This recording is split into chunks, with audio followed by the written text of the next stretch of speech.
Salut les topiens. Parfois certains ne savent pas forcément parce qu'on dit souvent que Disneyland Paris fait de très bons résultats, donc on pense qu'en France, la Walt Disney Company continue à faire de bons résultats, et c'est en partie vrai, mais il se trouve qu'en ce moment, la Walt Disney Company traverse l'une des pires crises de son histoire, crise essentiellement économique. Cette crise économique, elle est liée aussi à une crise créative, à différentes crises politiques aussi. Il y a eu aussi des crises salariales. Bref, depuis la pandémie, c'est très dur pour Disney de redresser la barre face à Universal qui fait des très bons chiffres à la fois en salle, mais aussi dans les parcs à thème. Concrètement, que se passe-t-il à la tête de la Walt Disney Company et pourquoi, depuis le retour de Bob Iger, l'optimisme a laissé place à l'inquiétude? En réalité, c'est assez simple. Il suffit de voir le prix de l'action de la Walt Disney Company. Disney qui d'ailleurs ne distribue plus de dividendes à ses actionnaires depuis maintenant 2 années et qui a donc une action qui a été divisée par 2 en 2 ans. Bob Iger avait réussi, rien que par son retour, à faire remonter la valeur de l'action, mais depuis, elle continue à nouveau à dévisser. Une action qui n'a jamais progressé depuis 2015,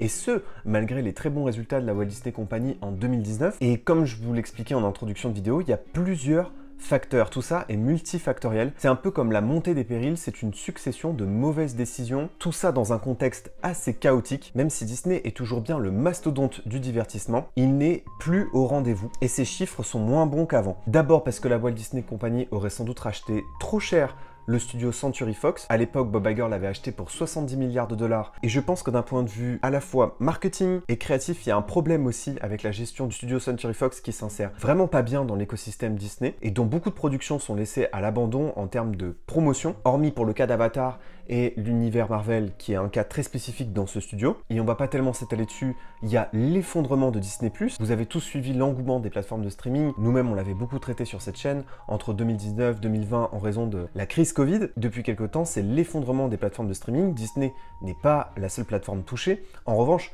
Bob Chapek aurait menti sur les très bons chiffres de Disney+, qui en fait auraient été maquillés à la période de sa présidence. Mais là, la plateforme ne finit pas de perdre de l'argent. Elle aurait perdu plus de 13,9 milliards de dollars. Et il restait donc 2 autres secteurs pour maintenir la Walt Disney Company. D'un côté, son réseau de télévision, ABC, ESPN, et puis les parcs à thème. Les parcs à thème Disney qui sont censés être les plus gros générateurs de revenus, notamment à Walt Disney World en Floride. Sauf que il se pourrait que ce soit l'un des pires étés historiques de Walt Disney World en termes de fréquentation, parce que les prix n'ont fait qu'augmenter sans réelle modification de l'offre. Une hausse des prix qui est considérée comme pas tenable. Il y a eu une volonté d'optimiser les coûts, mais en fait les coûts ne font que monter. Et désormais, le leadership de Bob Iger, en principe grande figure respectée par tous les employés et par tous les autres dirigeants du monde, et bien ce leadership-là, il est désormais contesté. Il y a un homme qui défie en ce moment et qui le conteste. Il s'agit de Nelson Peltz-Trian, qui a récemment acquis 900 millions de dollars d'actions Disney et qui réclame donc un siège au conseil d'administration. C'est un des milliardaires de notre planète et qui conteste en ce moment le leadership de Bob Iger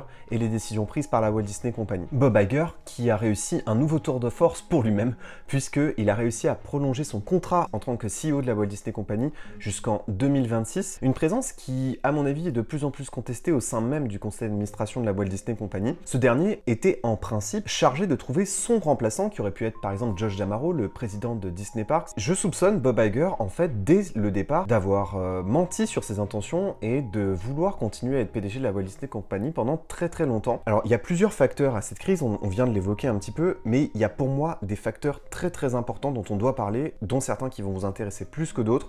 Et pour moi, il y a un facteur majeur aujourd'hui à la Walt Disney Company, c'est Pixar. Disney, c'est cyclique. Il y a eu des périodes d'âge d'or, et puis il y a eu des périodes creuses. Étant né au milieu des années 90, je suis né en plein milieu de l'âge d'or, mais en réalité, pendant les années 2000, j'ai grandi en plein milieu d'un âge sombre pour la Walt Disney Company, qui avait tout misé sur Pixar, dont elle n'était pas encore propriétaire, pour redresser son studio. Et c'est Bob Iger, justement, qui a permis de pérenniser le studio Pixar, et qui a permis d'offrir un nouvel âge d'or à Disney Animation. Donc Pixar, bien sûr, c'est Toy Story, Le Monde de Nemo, ce studio d'animation créé par Steve Jobs et John Lasseter. Mais ces derniers temps, on assiste clairement à une baisse de la qualité des longs métrages. Moi, je vous avoue que depuis Soul, il n'y a vraiment aucun Pixar qui m'a marqué comme ceux qui me marquaient dans les années 2000. Élémentaire, c'est l'exemple parfait de ce qu'est devenu Pixar ces derniers temps. Des scénarios qui sont clairement moins originaux, des films qui se ressemblent, et le public est pas dupe. Il est rare pour Pixar désormais de rentrer dans ses frais, et d'ailleurs, la publicité est souvent sacrifiée pour la promotion de certains de ses films. Pour moi, le dernier grand succès de Pixar, c'est Soul, mais il était sorti sur Disney+,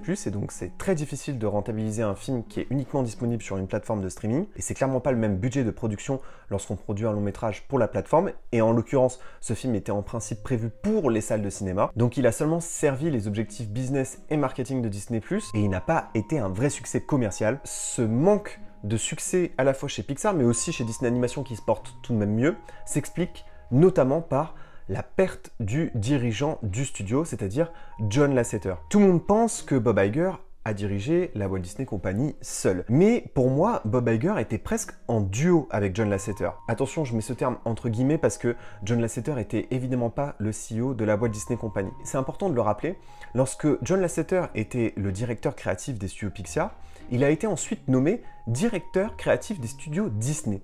Il a ensuite apporté sa technologie, la fameuse animation en 3D, au studio Disney et s'est mis à produire des longs métrages acclamés par la critique et qui ont permis un regain d'intérêt notamment au box-office. Ce sont des films comme La Princesse et la Grenouille, Réponse, La Reine des Neiges, Les Nouveaux Héros. Et pendant ce temps-là, John Lasseter continuait de superviser les nouvelles créations du studio Pixar. Et John Lasseter, à cette période-là, a même été nommé consultant pour Walt Disney Imagineering. Il avait notamment aidé à la création de Cars Land, mais qui, à part John Lasseter, a eu autant de pouvoir à la fois sur l'animation, sur les parcs, sur en fait l'ensemble de l'univers créatif de la Walt Disney Company.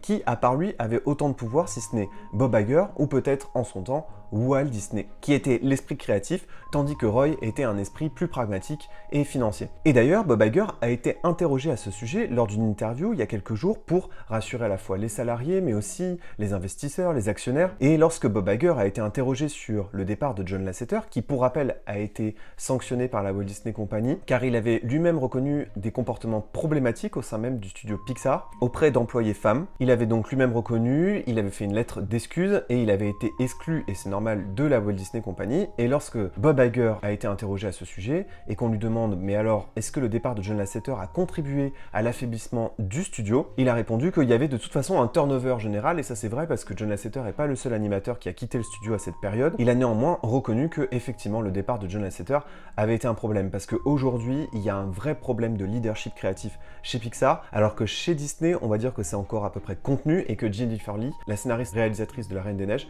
fait plutôt un travail cohérent et apprécié par le public jusque-là, même si on est loin bien sûr de l'âge d'or que John Lasseter avait réussi à recréer. Et il y a ces derniers temps des rumeurs de la fermeture de Pixar pour que ça devienne un studio 100% Disney, ou alors la revente du studio. De manière générale, Bob Iger veut remettre en vente certains contenus qui étaient 100% dédiés à Disney+, et qui vont en fait se retrouver bientôt à nouveau sur Netflix et sur les autres plateformes de streaming. Un aveu d'échec terrible pour la plateforme de streaming qui aurait dû être le mastodonte de Disney, puisqu'à l'époque de la gestion de Bob Chapek, Disney+ était désigné comme étant le business principal de la Walt Disney Company. Mais Bob Iger se veut rassurant, et pour rappel, il a mis des millions dans l'investissement créatif. Autrement dit, l'argent qui était avant dédié à la publicité, au marketing, est désormais dédié à la création. Autrement dit, on fera d'abord un bon film avant de faire une bonne pub.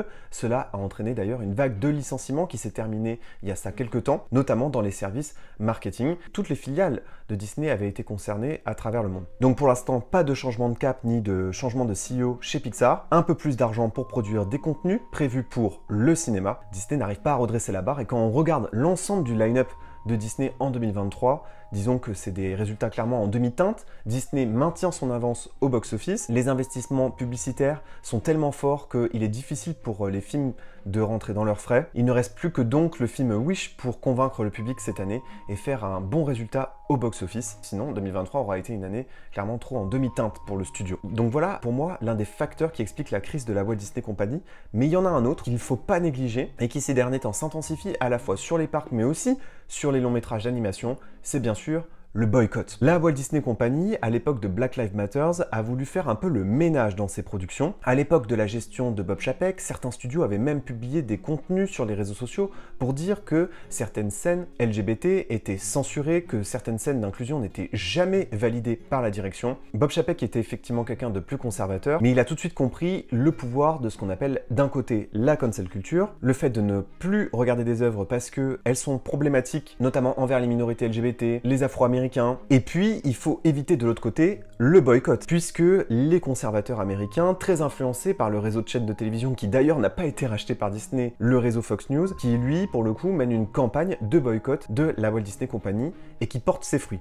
Parce que si Disney a cédé à la plupart des revendications de ses salariés, qui pour la plupart vivent en Californie, qui sont donc plutôt des démocrates, plutôt des gens qui militent pour l'inclusion, il y a derrière, bien sûr, tous les consommateurs de la Walt Disney Company qui sont sans doute plutôt des Américains blancs issus de la classe moyenne américaine et qui, eux, depuis certains temps, subissent un matraquage du réseau de télévision Fox News notamment, mais pas que, qui appellent au boycott de la Walt Disney Company, notamment parce que la petite sirène était noire, parce que dans les parcs, certains employés se présentent en tenue de femme alors qu'ils sont des hommes. Et je pense aujourd'hui que la chute du nombre de visiteurs à Walt Disney World est multifactorielle, notamment en raison du prix, en raison aussi de la création du service de fast-pass payant Genie+, de l'optimisation de tous les coûts d'exploitation, cette flambée des prix qui est complètement hallucinante. Et derrière, corrélé à ça, vous avez bien sûr aussi l'appel au boycott qui fonctionne très très bien. Les républicains sont particulièrement agressifs avec la Walt Disney Company, notamment aussi parce que le gouverneur de Floride est en pleine campagne judiciaire contre la Walt Disney Company, mais c'était là aussi à propos d'une loi anti-LGBT sur place qui avait été critiquée par Bob Chapek sous la pression de ses employés et qui finalement, après l'avoir critiqué, s'était retrouvé contre le gouverneur.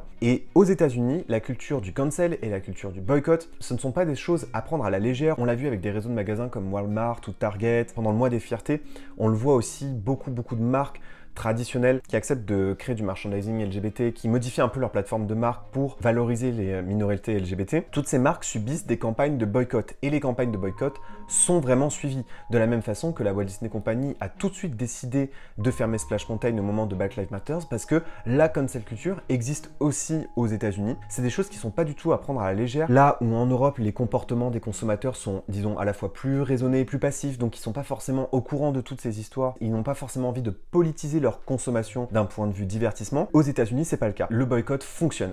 Et d'ailleurs, lors de ma dernière visite à Walt Disney World, qui est d'ailleurs la dernière vidéo de ma chaîne, j'ai constaté un nombre de visiteurs beaucoup moins fort que l'année précédente. Et Disney, du coup, revient en arrière sur sa politique tarifaire en faisant revenir le dining plan, en proposant des promotions à tout va. Sauf que pendant ce temps-là, c'est bien les parcs Universal qui, eux, connaissent une augmentation du nombre de visiteurs, dont la nouveauté, le Velocicoaster, est très apprécié par le public, là où Tron Lightstick Power Run est moins apprécié par le public. Encore une fois, c'est multifactoriel, mais tout ça mis bout à bout entraîne une chute des visites sur place, une chute du taux de satisfaction et une image, du coup, qui est de plus en plus détériorée auprès de ces Américains conservateurs. Et enfin, dernier point, Bob Iger était aussi revenu par rapport à sa popularité auprès des cast members et de tous les employés de la Walt Disney Company. Bob Iger avait un capital sympathie et un excellent relationnel qui faisait qu'il était très apprécié par l'ensemble des cast members et des employés de la Walt Disney Company. Premier problème, il est revenu annoncer un plan social, ce qui a placé les salariés de la Walt Disney Company dans une sorte d'incertitude. Et deuxièmement, il y a en ce moment une nouvelle grève des scénaristes à Hollywood, une grève qui a déjà eu lieu il y a de ça quelques années et qui avait fortement impacté les studios.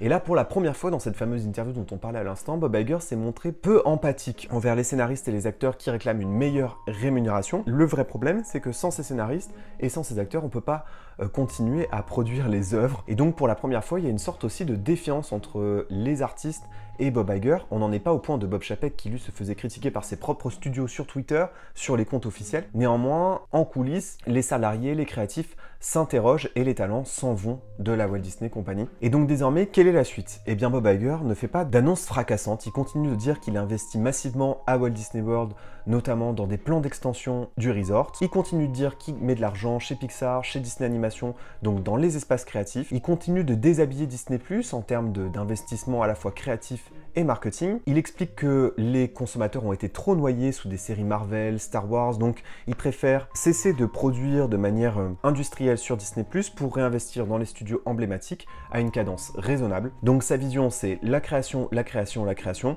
Encore faut-il avoir les bons créatifs pour diriger les studios et Walt Disney Imagineering. En tout cas, je croise les doigts et j'espère que cette vidéo vous a un petit peu intéressé, mais je voulais vraiment profiter de l'été pour vous parler de ce sujet. On avait traité ce sujet lorsque notamment Bob Iger avait annoncé un Zootopie 2, un Toy Story 5. Tous ces projets sont actuellement en cours et on va continuer de les suivre ensemble. Et d'ici la prochaine vidéo, n'oubliez pas que vos rêves sont éternels. Bye!